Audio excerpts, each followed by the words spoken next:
विवेकानंद जो लगातार ये कहते थे, उठो जागो आगे बढ़ो।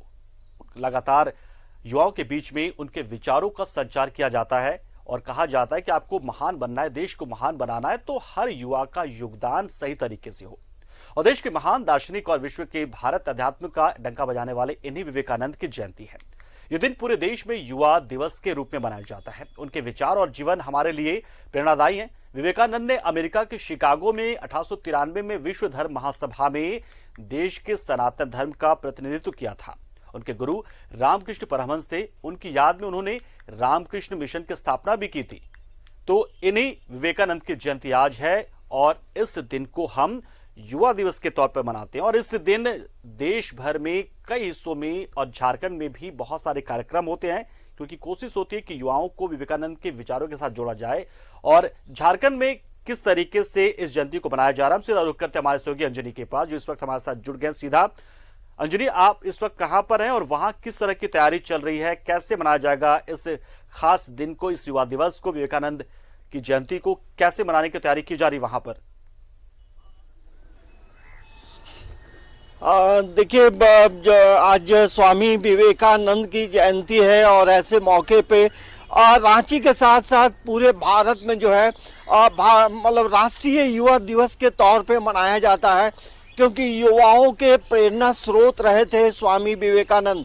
और 1984 ईस्वी से भारत में राष्ट्रीय युवा दिवस 12 जनवरी को मनाया जा रहा है। उस दिन से इसकी शुरुआत हुई है 1984 से। तो रांची में भी कई कार्यक्रम का आयोजन है। इस वक्त हम बड़ा तालाब में हैं, जहां स्वामी विवेकानंद की आदमकद प्रतिमा है और भव्य तरीके से सजाया गया है।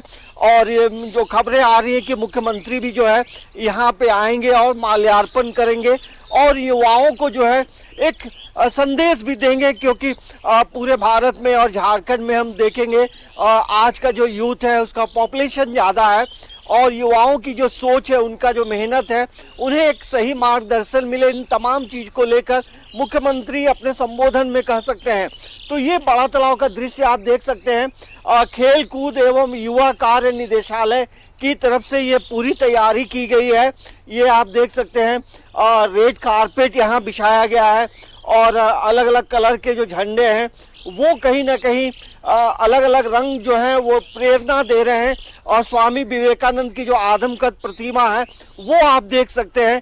तो ये हम कह सकते हैं कि आज रांची में बड़ा तालाब में कार्यक्रम है, मोराबादी में रामकृष्ण मिशन में कार्यक्रम है, मेकन चौक के पास कार्यक्रम है, कई कॉलेज में भी कार्यक्रम है, क्योंकि स्वामी विवेकानंद जो है एक युवाओं के आइकॉन है।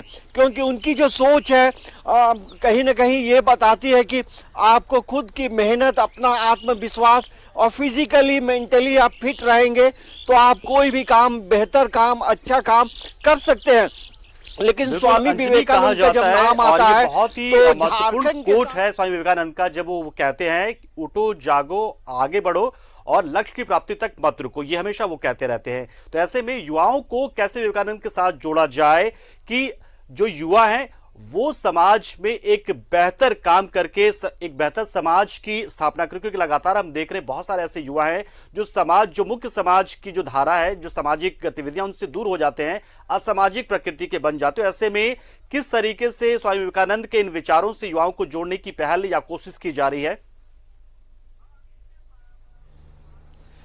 देखिए, भारत में या झारखंड में हम बात करेंगे तो जो भी सरकारें यहाँ रही हैं कहीं ना कहीं यूथ को लेकर अलग अलग तरह के कार्यक्रम का आयोजन करते रही है। तो यूथ को जरूर मोटिवेट करना चाहिए। अभी का जो समय है वो एक बड़ा विपरीत समय है और ऐसे समय में हम देख रहे हैं कि आज का यूथ थोड़ा डाइवर्ट हो रहा है और जिस तरह से लोग हताश हैं, निराश हैं, तो स्वामी विवेकानंद की बातों पे जरूर गौर करना चाहिए। जैसे आपने कहा, उठो जागो और चलते रहो जब तक कि आपको कोई मंजिल नहीं मिलती है। लेकिन विवेकानंद की एक महत्वपूर्ण बात ये भी है कि आपको मेंटली, फिजिकली आप स्ट्रांग रहेंगे तो कोई भी बेहतर काम, पॉजिटिव काम आप कर सकते हैं। तो ये विवेकानंद की बातों को एक बार तमाम जो यूथ है उसे समझना चाहिए, पढ़ना चाहिए, और आपको आने वाले समय में किसी भी तरह की परेशानी नहीं होगी।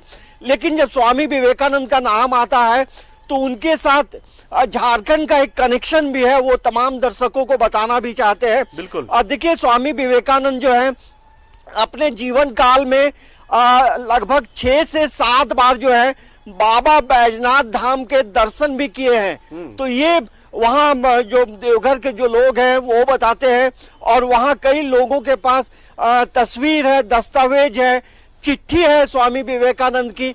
तो ये हम एक नई जानकारी तमाम दर्शकों को देना चाहते हैं, क्योंकि समझना चाहिए कि स्वामी विवेकानंद जब का जो व्यक्तित्व था, जहां वो विश्व संसद में जो अपना संबोधन उन्होंने दिया था, वो आज भी लोग याद करते हैं।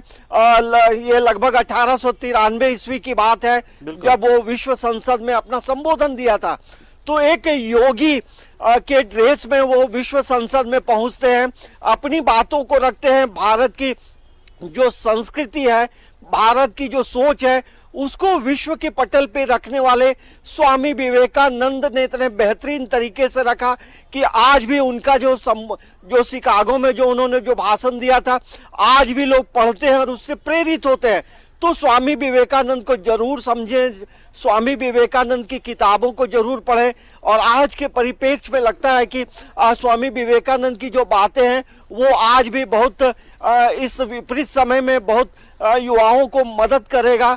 तो मेंटली, फिजिकली आपको स्ट्रांग होना होगा, तो आप कोई भी काम कर सकते हैं, लेकिन आपको तब तक दौड़ते रहना है, तब तक काम करते रहना है जब तक आपको कोई मंजिल नहीं मिल जाती है।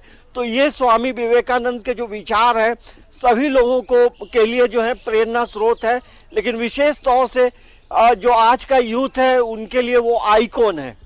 बहुत बहुत शुक्रिया अंजनी, आप हमारे साथ जुड़े। और ये स्वामी विवेकानंद थे जिन्होंने पहली बार जेंटलमैन और लेडीज के बीच जो एक बात कही जाती थी उसमें उन्होंने कहा भाइयों और बहनों, और उन्होंने विश्व बंधुत्व का कहीं ना कहीं एक तरीके से नारा दिया था वहां पर कि लेडीज जेंटलमैन को आप दूर कीजिए, देवियों सज्जनों को दूर कीजिए, खुद के बीच में भाई बहन का रिश्ता बनाइए, और तभी विश्व शांति को अग्रसर करेगा और विश्व में एक बंधुत्व की भावना जो है वो आएगी। और यही वजह है कि भारत उस विश्व गुरु बनना शुरू हो चुका था। अपने इन विचारों की वजह से स्वामी विवेकानंद ने भारत को विश्व गुरु के तौर पर सामने रख दिया था पूरी दुनिया में।